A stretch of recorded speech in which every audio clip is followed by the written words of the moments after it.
नमस्कार दोस्तों, 9 जून 2022 के daily the Hindu editorial discussion में आपका स्वागत है। देखते हैं आज कौन कौन से आर्टिकल्स मैं आपके साथ डिस्कस करने वाला हूं। वैसे तो देखिए टोटल 7 आर्टिकल्स हैं। हिंदू एडिटोरियल में नॉर्मल कर केसेस में 7 आर्टिकल्स निकलते हैं। मैं आपके साथ बातचीत किस किस आर्टिकल पे करूंगा तो हैदराबाद इनकाउंटर किलिंग्स के ऊपर बातचीत होगी। MP नथनएल साहब ने इस आर्टिकल को लिखा है।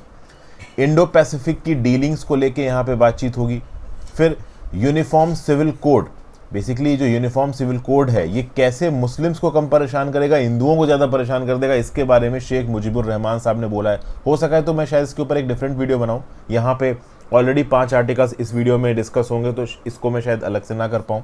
फिर आगे क्या बताया जा रहा है, pandering to pressure groups. Actually में केरला में वेस्टर्न घाट्स के अंदर जो रेगुलेशन आए हैं, इन रेगुलेशंस को लेके लोकल लेवल पे प्रोटेस्ट हो रहा है। वो प्रोटेस्ट क्या है इसके बारे में बात करेंगे। और केरला के अंदर और बाकी जिस स्टेट्स जहाँ पे वेस्टर्न घाट्स फैले हैं वहाँ पे वेस्टर्न घाट के कंजर्वेशन की जब भी बात आती है लोकल लेवल पे रहने वाले लोग प्रोटेस्ट करने लगते हैं। इसके बारे में बात करेंगे। रिजर्व बैंक ऑफ इंडिया ने ऑब्वियसली बात है रेपो रेट को फिर से बढ़ाया, इसके रिस्पेक्ट में जो व्यू पॉइंट दिया इसको देखेंगे। और फूड सेफ्टी के रिस्पेक्ट में भी रिसेंटली कुछ रैंकिंग्स रिलीज की गई। वो रैंकिंग्स क्या हैं वो देखेंगे। एक जैकब साहब ने भी आर्टिकल लिखा है फॉरेन पॉलिसी शॉक्स को लेके, इसको मैं डिस्कस नहीं कर रहा हूँ, बहुत ही सिंपल भाषा में ये आर्टिकल है, आप खुद इसको पढ़ के समझ सकते हैं। आगे बढ़ने से पहले वीडियो पे लाइक का बटन दोस्तों, चैनल को अब तक शेयर और सब्सक्राइब नहीं किया कर लीजिए, इंस्टाग्राम पे फॉलो कर लीजिए, टेलीग्राम ग्रुप ज्वाइन कर लीजिए, दोनों ही चीज़ों का लिंक चाहिए दिया हुआ है। हो सके दोस्तों तो ज्वाइन बटन दबा के और सुपर थैंक्स का ऑप्शन दबा के हेल्प करें। ये दोनों ही लिंक्स आपको नीचे लाइक बटन के बगल में मिल जाएंगे। लाइक बटन ज़रूर दबाइए दोस्तों, इससे वीडियो का इंगेजमेंट बढ़ता है। कमेंट करके और वीडियो को शेयर करके आप बाकी लोगों को ये वीडियो से रिकमेंड कर सकते हैं। देखिए ये मैं इसलिए बोलता हूँ क्योंकि जितना ज़्यादा वीडियो का इंगेजमेंट होगा उतना ही ज़्यादा यूट्यूब की एल्गोरिदम इसे प्रमोट करेगी। सो दैट्स वाई बोलना ज़रूरी है। चलिए पहली news, it is a bumping of the rule of law to the inquiry into 2019 Hyderabad encounter killings is a reminder that police must observe the spirit of the law. क्या बताया जा रहा है यहाँ पे, देखिए former supreme court of India की जो जज हैं जस्टिस VS सिरपुरकुर साहब, इन्होंने अभी कमीशन ऑफ इंक्वायरी लीड की थी और उसके बेसिस पे उन्होंने बताया कि जो वेटरनेरियन डॉक्टर थी हैदराबाद के अंदर जिनका अनफॉर्चुनेटली मर्डर कर दिया गया था रेप करने के बाद, जिन लोगों ने भी यहाँ पे रेप किया था ओवरऑल उनका फेक इनकाउंटर हुआ। ये बोला यहाँ पे किसने, ये जो कमेटी बनाई गई commission of inquiry headed by justice VS Sirpurkar साहब ने। तो this was basically a fake encounter. एक फर्स्ट इन्फॉर्मेशन रिपोर्ट फाइल होगी यहाँ पे उन ऑफिसर्स के अगेंस्ट जिन्होंने फेक इनकाउंटर किया है और ओवरऑल उनके अंदर केस चलेगा। अब सोचिए 27 नवंबर को, आज से 2019 के लगभग पे जब ये काम हुआ था, कितना गुस्सा था लोगों के अंदर, लोगों का दिमाग खराब हो गया था कि ये क्या बवाल चल रहा है, कोई कुछ भी कर रहा है। तो जब उस समय पे ये एनकाउंटर हुआ था तो लोग खुश थे, लोगों को कोई टेंशन नहीं थी। लेकिन ओवरऑल जिन लोगों का एनकाउंटर हुआ उनके फैमिली मेंबर्स ने सुप्रीम कोर्ट में गुहार लगाई। एक कमेटी यहाँ बनाई गई और इस कमेटी ने यहाँ पे क्या बोला कि भाई फेक इनकाउंटर था। इस कमेटी में DR कार्तिकेयन करके भी इंडिविजुअल थे, बहुत सीनियर IPS ऑफिसर हैं, स्पेशल डायरेक्टर रह चुके हैं CBI में। राजीव गांधी मर्डर केस को इन्होंने इन्वेस्टिगेट किया था। तो ओवरऑल इनका भी यही कहना है कि भाई ये कोल्ड ब्लडेड मर्डर था, प्री मेडिटेटेड मर्डर था। ये जो बोलना है कि भाई ये जो पर्टिकुलर कल्प्रिट्स को जो प्लेस ऑफ क्राइम था वहाँ लेके जाया गया, वहाँ पे पर्टिकुलर कल्प्रिट्स बंदूक छीन के भागने की कोशिश की, मिट्टी डालने की कोशिश की पुलिस वाली आंखों में, पुलिस वालों ने गोली चलाई, सब मर गए। तो ये पूरा का पूरा बना बनाया एक्ट था। 6 दिसंबर 2019 को ये कांड हुआ था। तो पुलिस वालों ने जो भी किया गलत है, अब इनको चार्ज लगाना चाहिए, इनके ऊपर मर्डर के चार्ज लगाओ, इनको इन्वेस्टिगेट करो। ठीक है भाई। अब देखिए बात यह है कि यहाँ पे आपके दिमाग में क्या आ रहा है, पब्लिक परसेप्शन क्या है। जिस समय पे हैदराबाद में ये रेप हुआ था और मर्डर हुआ था उस लड़की का, दिमाग खराब हो गया था लोगों का। पुलिस के ऊपर इतना प्रेशर था, पुलिस ने तुरंत अरेस्ट किया और इंस्टेंट जस्टिस यहाँ पे हो गया। लेकिन अब 2-3 चीज़ें उठ जाएंगी। जैसे अभी रिसेंटली आपने देखा होगा कि एक और लड़की का रेप हुआ है हैदराबाद के अंदर। फॉर्चुनेटली वहाँ पे लड़की को मारा नहीं। कुछ बहुत इन्फ्लुएंशियल पॉलिटिशियन शामिल हैं। ऐसा सुनने में आता है कि AIMIM जो पॉलिटिकल पार्टी है उसका एक सिटिंग MLA का बेटा रिस्पॉन्सिबल है और कुछ पॉलिटिशियंस के लड़के रिस्पॉन्सिबल हैं। उन्होंने रेप किया उस लड़की का। लेकिन अब ऐसे केसेस में आप किलिंग नहीं कर सकते, जो कि जिन लोगों ने रेप किया है वो भी काफ़ी इन्फ्लुएंशियल फैमिली से आते हैं। हालांकि पहले ये जो 4-5 लोगों ने रेप किया था ये गरीब तबके थे तो उनको उड़ा दिया गया। दूसरी ही तरफ रेप करके मार देना अपने आप में इतना हीनियस क्राइम है कि उनको सजाए मौत मिलनी चाहिए थी। लेकिन जुडिशरी की कोर्ट से सजाए मौत मिलना और ओवरऑल इधर आपका सीधे सीधे पुलिस ने उड़ा दिया, इन दोनों चीज़ों में फ़र्क है। अब इस कंटेक्स्ट में अगर आप देखो तो क्रिमिनल्स के अगेंस्ट जो हैंडलिंग है थोड़ी बदल गई है। फॉर एग्जांपल नवंबर 2017 में ऐसा बताया जाता है कि उत्तर प्रदेश के जो चीफ मिनिस्टर हैं योगी आदित्यनाथ साहब, इन्होंने बोला है कि क्राइम को टिकने नहीं दूंगा मैं स्टेट में, या तो क्रिमिनल्स को जेल होगी या उनको इनकाउंटर में उड़ा दिया जाएगा। और लॉ इन्फोर्समेंट एजेंसीज को सीधा सिग्नल चला गया कि जो ज़्यादा क्रिमिनल हीरो बन रहा हो उसको कैसे निपटना है देख लो। और ऐसा बताया जाता है कि चीफ मिनिस्टरशिप के पहले टेन्योर में योगी आदित्यनाथ जी के 151 क्रिमिनल्स को उड़ा दिया गया, 3,300 को गनशॉट इंजरीज हुई, ज़्यादातर को लेग्स में, 8,500 इनकाउंटर हुए हैं, 13 पुलिसमैनों की मृत्यु हुई है, 1,157 इंजोर्ड हुए हैं। इसका क्या मतलब? इसका मतलब ये है कि क्राइम के अगेंस्ट बिल्कुल बिगुल सा बचा दिया है। वैसे मैं आपको एक बात बता दूं, मैं खुद उत्तर प्रदेश का हूं। उत्तर प्रदेश के जो लोग हैं ना, बहुत लंबे समय से क्राइम से अफेक्टेड रहे हैं। एक वेरी क्राइम प्रोन स्टेट रहा है उत्तर प्रदेश के, एक स्टेप आगे रहा है बिहार।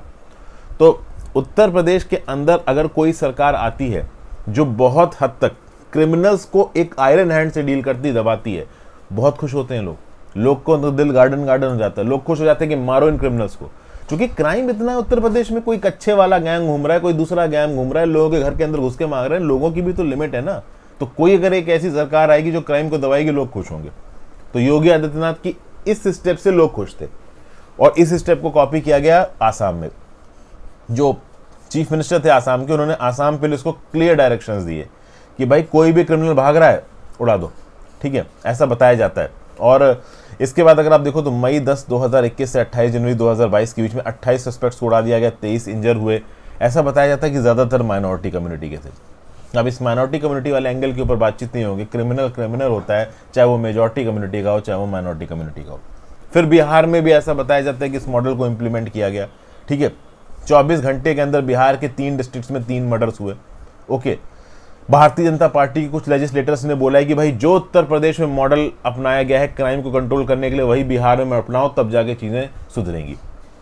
फिर जो उत्तर प्रदेश की बुलडोजर पॉलिसी थी कि भाई सिटीजनशिप अमेंडमेंट एक्ट में या बाकी चीज़ों में जो लोग भी प्रोटेस्ट कर रहे हैं और प्रोटेस्ट के समय पे पब्लिक प्रॉपर्टी को तबाह कर रहे हैं, जाके उनके घर ही उड़ा दो, तो बुलडोजर जस्टिस, तो अपने आप ही अगले टाइम से लाइन पे रहेंगे। तो ओवरऑल यही बोला जा रहा है यहाँ पे कि भाई देखिए, अगर किसी ने कुछ गलती की तो क्या आप उस गलती को आयरन हैंड से डील करोगे या प्रॉपर लॉ के तरीके से डील करोगे? तो ये जो हैदराबाद रेप केस के बाद इनकाउंटर हुआ, वो लॉ के तरीके से डीलिंग नहीं है। क्रिमिनल्स को आप प्रॉपर तरीके से लीगल जस्टिस से सजा देने के बजाय सीधे उड़ा रहे हो उनको इनकाउंटर में। ये सब सही तरीके नहीं है, कुछ ऐसा यहाँ पे बताया जा रहा है। बट मैं आपको बता दूं, पब्लिक परसेप्शन में सही तरीके हो जाते हैं। हैदराबाद की इस वेटनरी डॉक्टर को जब मारा ना, उसके बाद से उनका इनकाउंटर हुआ है ना, इस देश में बहुत कम ऐसे लोग हैं जो इस बात से नाराज है कि उनका इनकाउंटर क्यों किया आपने। मैं सही बता रहा हूँ, बहुत कम ऐसे लोग होंगे। इनफैक्ट पिछली बार जब मैंने इस टॉपिक पे ऊपर वीडियो बनाई थी ना, ज़्यादातर लोग कमेंट कर रहे थे अच्छा किया उड़ा दिया इनकाउंटर में, ठीक है ना, क्योंकि उस लड़की के भी तो राइट्स थे ना यार, उसको तुम रेप करके मार दे रहे हो, ये कौन सा सीन है। तो इसी कंटेक्स्ट में अब रूल ऑफ लॉ के हिसाब से आप चलोगे तो केसेस लंबे खिंच जाते हैं जुडिशरी में। आदमी चले मिलॉर्ड हुए जा रहा है, कई साल बीत गए, आदमी जेल के अंदर बंद है, कोई डिसीजन ही नहीं आ रहा है। तो अब एक्स्ट्रा जुडिशियल किलिंग्स में लोगों को जस्टिस मिलने लगा। लेकिन अब ऑब्वियस सी बात है, एक्स्ट्रा जुडिशियल किलिंग्स लॉ के हिसाब से तो देखो गलत है। अब इस कंटेक्स्ट में जब भी फेक एनकाउंटर होता है तो अक्सर कर ये देखा जाता है कि फेक एनकाउंटर में जो लोअर लेवल के ऑफिसर्स होते हैं, जैसे कि कांस्टेबल हो गया, सब इंस्पेक्टर हो गया, इंस्पेक्टर हो गया, इनको फंसाया जाता है। कभी हायर लेवल का आईपीएस नहीं फंसता है।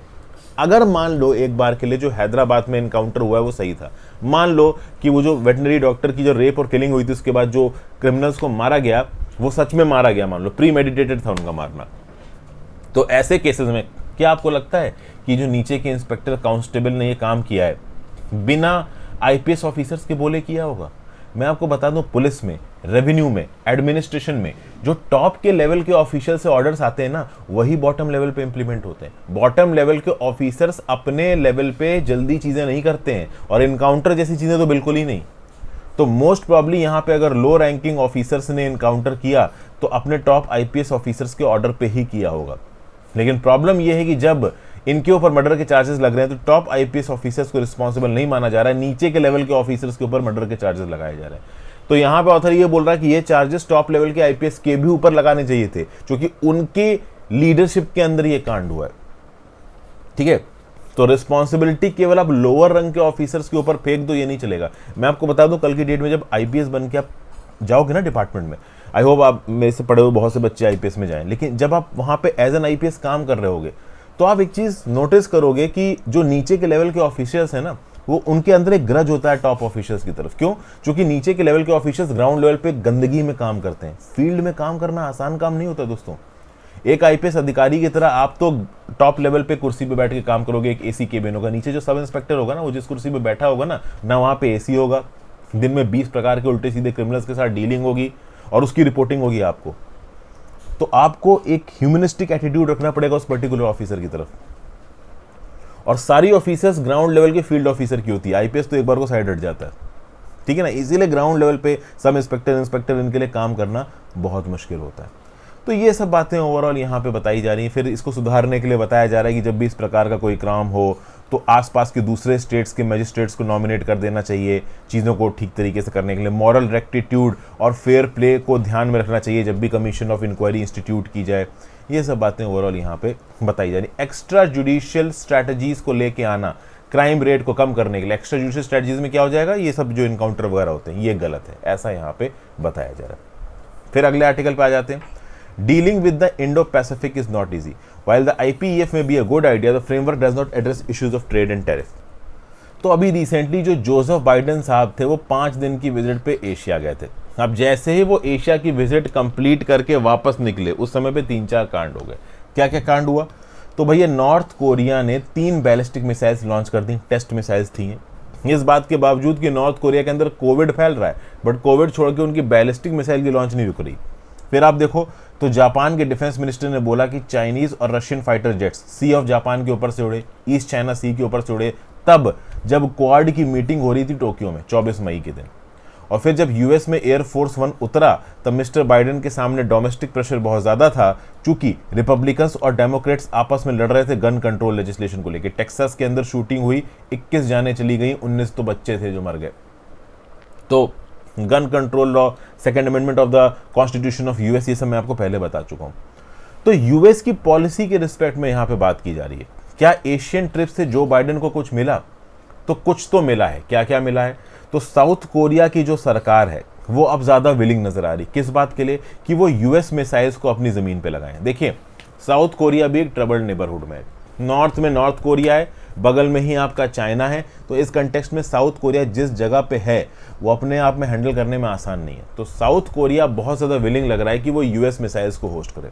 और अगर साउथ कोरिया की धरती पे यूएस मिसाइल डिस्टेंस सिस्टम होगा तो 2 कंट्रीज बहुत नर्वस हो जाएंगी, एक तो नॉर्थ कोरिया, दूसरी चाइना, क्योंकि साउथ कोरिया बिल्कुल चाइना के बाजू में है, ठीक है। तो जैसे साउथ कोरिया ने बोला कि यूएस मिसाइल डिफेंस सिस्टम को हम होस्ट करेंगे अपनी ज़मीन पे, चाइना यहाँ पे नाराज़ हो गया। क्योंकि भले ही साउथ कोरिया ये बोले कि हम ये कर रहे हैं किसके लिए, नॉर्थ कोरिया के लिए, लेकिन चाइना तो बगल में है ना। उसके बाद जापान ने क्या बोला? जापान ने बोला कि हाँ भाई हमारा नेबरहुड ट्रबल्ड हो रहा है, तो अब तक जो हमने सीलिंग लिमिट लगा रखी थी कि अपनी जीडीपी का केवल 1% हम आर्मी पे खत्म करेंगे, अब हम अपनी जीडीपी का 1% से ज़्यादा डिफेंस पे खत्म करेंगे।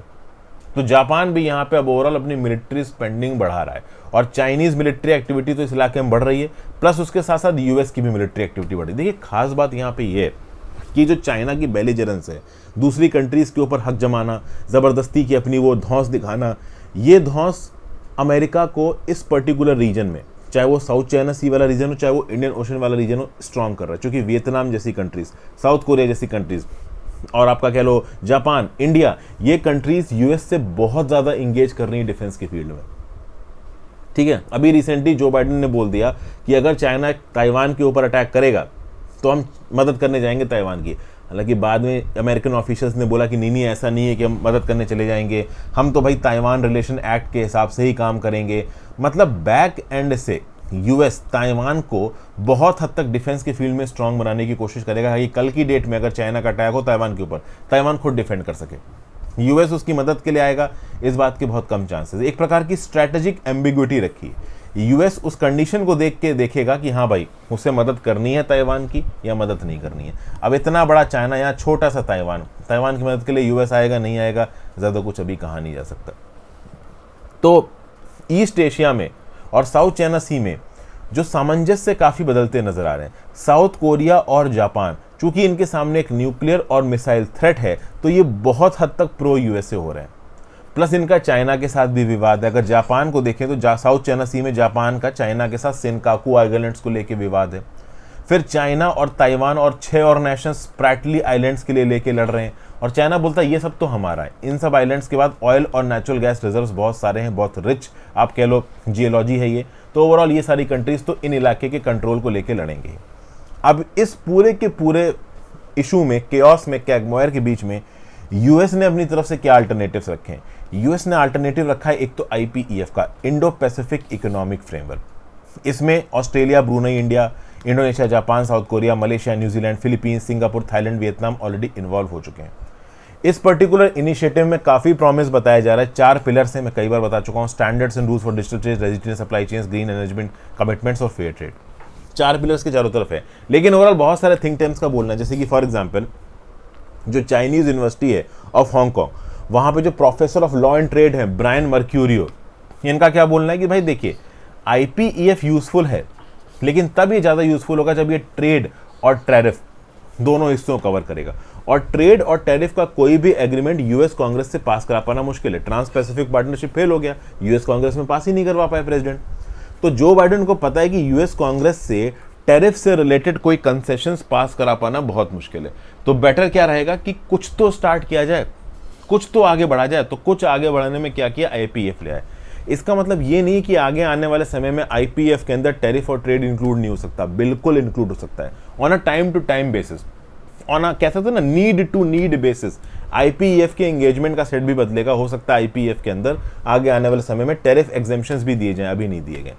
प्लस यहाँ पे माइकल शूमाकर ने ये भी बोला है कि भाई देखिए, अटलांटिक में उन्होंने एक आर्टिकल लिखा कि जिस प्रकार से व्लादिमीर पुतिन ने यूक्रेन में एग्रेशन किया और पूरी दुनिया की कंट्रीज व्लादिमीर पुतिन के अगेंस्ट खड़ी हो गई, उसी प्रकार से चाइनीज प्रेसिडेंट जी जिनपिंग अगर यहाँ पे एग्रेशन करता है ताइवान के अगेंस्ट, पूरी दुनिया यहाँ पे ताइवान के अगेंस्ट, सॉरी चाइना के अगेंस्ट खड़ी हो जाएगी, और फिर चाइना का इकोनॉमिक डाउनफॉल शुरू होगा। चाइना आज की डेट में इकोनॉमिकली स्ट्रांग इसलिए है क्योंकि दुनिया भर की कंट्रीज चाइना के साथ सस्टेन कर रही हैं, इंगेज कर रही हैं। कल की डेट में दुनिया भर की कंट्रीज चाइना को इकोनॉमिक बॉयकॉट कर देंगी, चाइना ज़्यादा कुछ कर नहीं पाएगा, ठीक है ना। इंटरनल प्रोग्रेस उनकी होगी लेकिन उतनी नहीं होगी, क्योंकि इंटरनेशनली एक्सपोर्ट कर करके चाइना ने पैसा कमाया। तो कल की डेट में जी जिनपिंग अगर ताइवान पर अटैक करता है तो ये चीज़ें बड़ी खतरनाक हो सकती हैं। और आज की डेट में चाइना जो अपने नेबरहुड में बेलिजेंस दिखा रहा है ना, उसके चलते वो कमज़ोर पड़ रहा है और अमेरिकन इन्फ्लुएंस बढ़ रहा है। चाइना के आसपास की जो कंट्रीज़ है, वियतनाम, फिलीपींस, ये साउथ कोरिया और जापान जैसी, ये यूएस के साथ अपने एंगेजमेंट को बढ़ा रहे हैं। और वो क्यों बढ़ा रहे हैं? वो इसलिए बढ़ा रहे हैं क्योंकि चाइनीज़ बेलिजेंस को टैकल करने का ये बड़ा अच्छा तरीका दिख रहा है। तो ये सब एक जियोपॉलिटिकल व्यू पॉइंट यहाँ पे दिया गया। आईपीएफ के फ्रेमवर्क के थ्रू हम एक चीज़ ज़रूर कर सकते हैं कि जो ग्लोबल सप्लाई चेन्स हैं इनको रीऑर्गेनाइज कर सकते हैं। और यहाँ पे रीऑर्गेनाइजेशन का एक ही टारगेट है, चाइना से ग्लोबल सप्लाई चेन्स को निकालो और फ्रेंडली कंट्रीज में, जो यूएस फ्रेंडली कंट्रीज हैं, उसमें डिस्ट्रीब्यूट करो। अब डिपेंड करेगा इंडिया के ऊपर कि इंडिया किस हद तक इन सप्लाई चेन्स को अपने यहाँ पे खींच पाता है। ओके, क्योंकि अलग अलग कंट्रीज कंपीट कर रही हैं, वियतनाम वगैरह भी हैं जो कंपीट कर रहे हैं, तो कितना हद तक हम वियतनाम से कंपीट करके इन इन्वेस्टमेंट्स को अपने यहाँ खींच पाते हैं, ये ओनली टाइम कैन टेल। ठीक है भाई। तो श्रीधर कृष्ण स्वामी साहब ने इस आर्टिकल लिखा है, फॉर्मर सीनियर जर्नलिस्ट रह चुके हैं वाशिंगटन में, नॉर्थ अमेरिका और यूनाइटेड नेशंस को कवर करते थे। फिर the future of a uniform civil code, इसको मैं अलग से आपके साथ डिस्कस करूंगा दोस्तों। अगले आर्टिकल पे आते हैं, pandering to pressure groups, the Kerala government is losing sight of the larger issues of conservation and sustainable development. क्या हुआ यहाँ पे भाई? देखिए, अभी रिसेंटली ही कुछ प्रोटेस्ट हुए हैं केरला के अंदर, और कहा जा रहा है कि वो प्रोटेस्ट बहुत हद तक 2013 के प्रोटेस्ट जैसे। 2013 में भी जो इकोलॉजिकल सेंसिटिव एरियाज थे केरला के अंदर, उनके डिमार्केशन को लेके प्रोटेस्ट हुए थे। केरला की हाई रेंजेस में जो सेटल्ड फार्मर्स थे वो गुस्सा हो गए थे, आज भी वो गुस्सा है। गदगिल और कस्तूरी रंगन कमेटी रिपोर्ट आई थी। वैसे मैं आपको बता दूं कि कस्तूरी रंगन कमेटी रिपोर्ट किससे रिलेटेड है, इसके बारे में यूपीएससी प्रीलिम्स में भी एक सवाल आ चुका है। तो ये जो गदगुल और कस्तूरी रंगन कमेटी रिपोर्ट आई थी, इसमें भी ये बोला गया था कि भैया केरला के अंदर जो इकोलॉजिकल सेंसिटिव इलाके हैं उनको सेग्रीगेट करने की ज़रूरत है, वहाँ पे डेवलपमेंटल एक्टिविटीज़ को रेगुलेट करने की ज़रूरत है। अब जब ये रिपोर्ट आई उस समय पे इन इलाकों में जो रहने वाले लोग हैं वो नाराज़ हो गए। उनका ये बोलना है कि तुम सारे कंडीशंस हमारे इलाके के ऊपर लगा दोगे तो हमारे इलाके का तो डेवलपमेंट ही रुक जाएगा। और रिसेंटली अभी ऐसा हुआ है, सुप्रीम कोर्ट ने बोला है कि जो इकोलॉजिकल सेंसिटिव जोन है केरला के अंदर, उसके आसपास के 1 किलोमीटर के फार्मर में रेगुलेशन करना होगा, डेवलपमेंटल एक्टिविटीज़ को रोकना होगा वगैरह वगैरह। अब इन इलाकों में जो रहने वाले लोग हैं वो सड़कों पे उतर आए हैं। और उनका ये बोलना है कि भाई हमारे इलाकों में सारी कंडीशन इंपोज कर दोगे तो हमारा डेवलपमेंट कैसे होगा।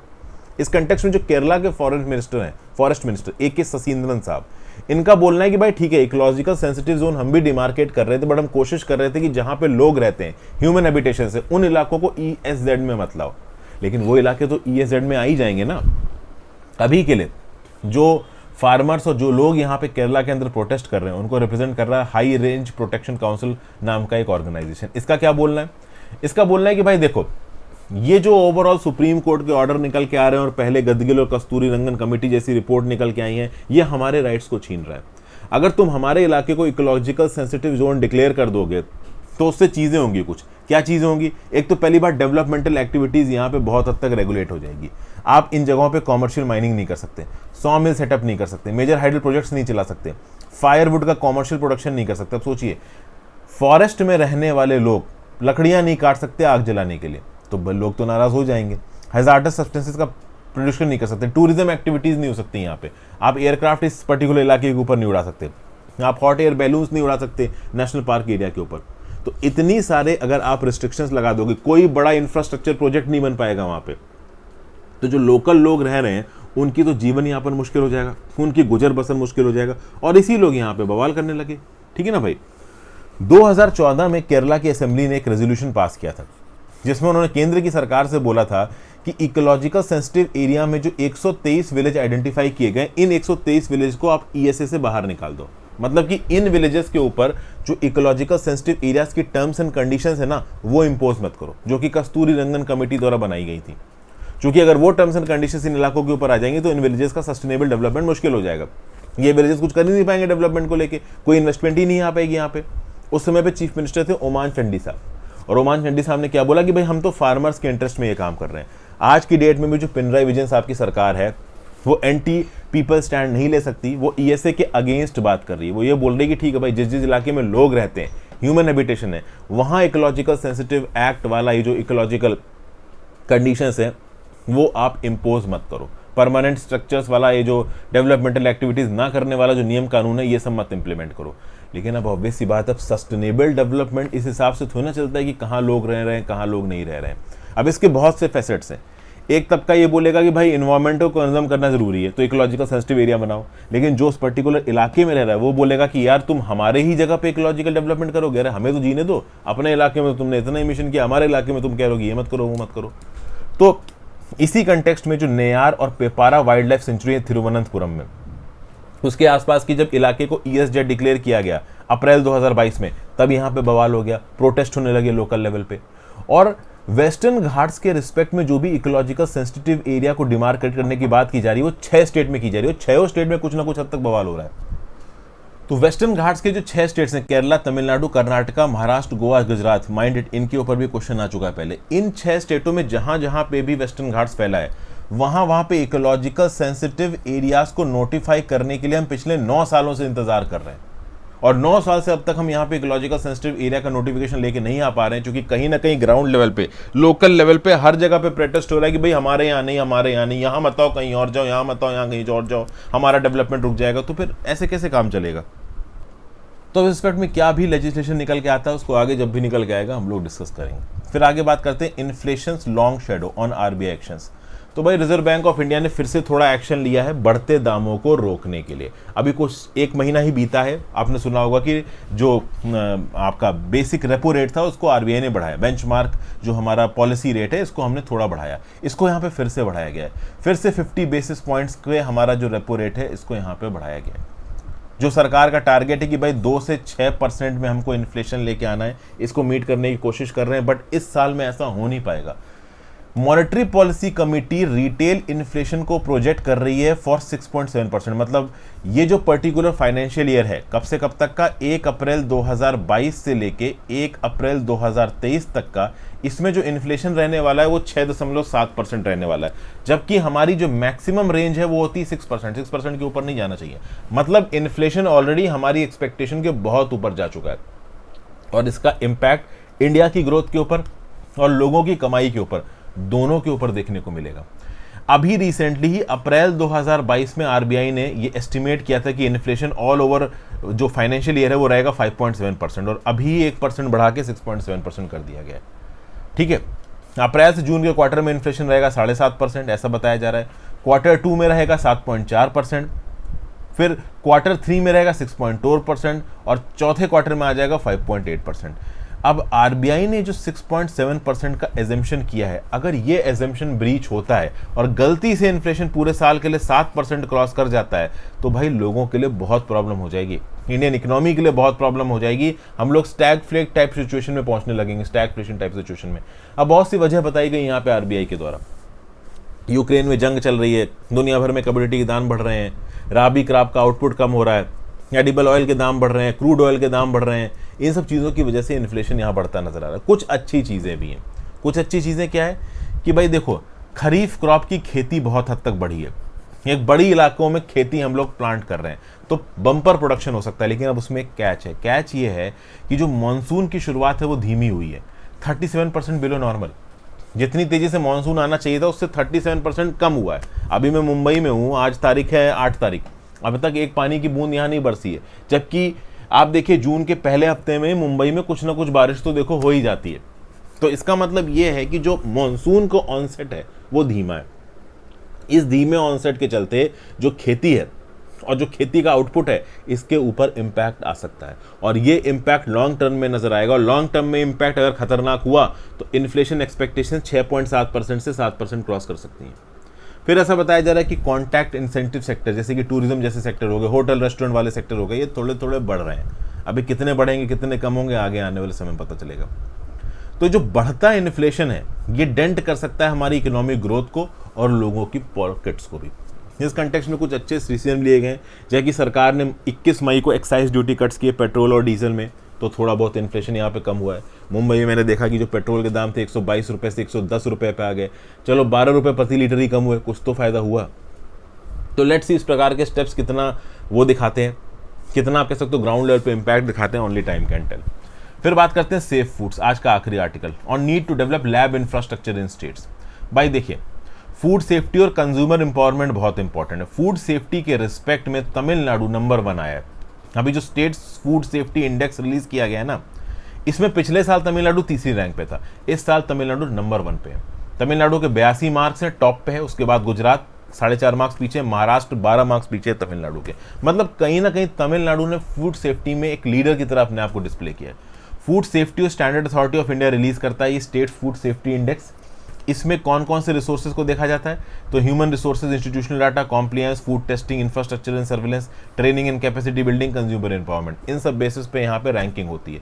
और इस रैंकिंग में तमिलनाडु आया है नंबर 1 पे। ह्यूमन रिसोर्सेज, इंस्टीट्यूशनल डाटा और ट्रेनिंग और कैपेसिटी बिल्डिंग में तमिलनाडु ने अपनी रैंकिंग को इंप्रूव किया है। कॉम्प्लायंस में भी तमिलनाडु ने प्रोग्रेस की है, फूड टेस्टिंग में भी तमिलनाडु ने प्रोग्रेस की है। हालांकि अगर आप बाकी साउथ इंडियन स्टेट्स देखो तो उन्होंने इतनी प्रोग्रेस नहीं की है, ठीक है ना। केरला पिछले साल फूड सेफ्टी इंडेक्स में दूसरे नंबर पे था, इस बार 6ठे नंबर पे। कर्नाटका 90 नंबर पे, पिछले साल भी 90 पे था। पिछले साल तेलंगाना 10वें पे था, इस बार 15वें पे आ गया। आंध्र प्रदेश बिल्कुल ही नीचे चला गया है। पुदुचेरी का जो स्पॉट है वो 7वें से 6ठे पे आ गया है। तो नो डाउट यहाँ पे तमिलनाडु अच्छा परफॉर्म करता दिख रहा है। बट अगर आप ये सोचो कि साउथ इंडिया के स्टेट्स बहुत अच्छा परफॉर्म करते दिख रहे हैं, ऐसा नहीं है। साउथ इंडिया के बाकी स्टेट्स की परफॉर्मेंस उतनी तगड़ी यहाँ पे नजर नहीं आ रही है। फूड सेफ्टी के रिस्पेक्ट में यहाँ पे एक और बात बोली जा रही है कि फूड सेफ्टी में चूंकि बहुत बड़ा इन्वेस्टमेंट होता है, तो यहाँ पे सिर्फ स्टेट और यूनियन टेरिटरीज अपने आप से कुछ नहीं कर सकती, उनको केंद्र की सरकार की मदद की जरूरत है। केंद्र की सरकार से अगर लिबरल असिस्टेंस आती है, लेबोरेटरी इंफ्रास्ट्रक्चर बनाया जाता है, man power, technical, non technical, इस प्रकार की असिस्टेंस आती है अगर केंद्र की सरकार की तरफ से, तो नो डाउट ग्राउंड लेवल पे चीजें सॉर्ट आउट की जा सकती हैं।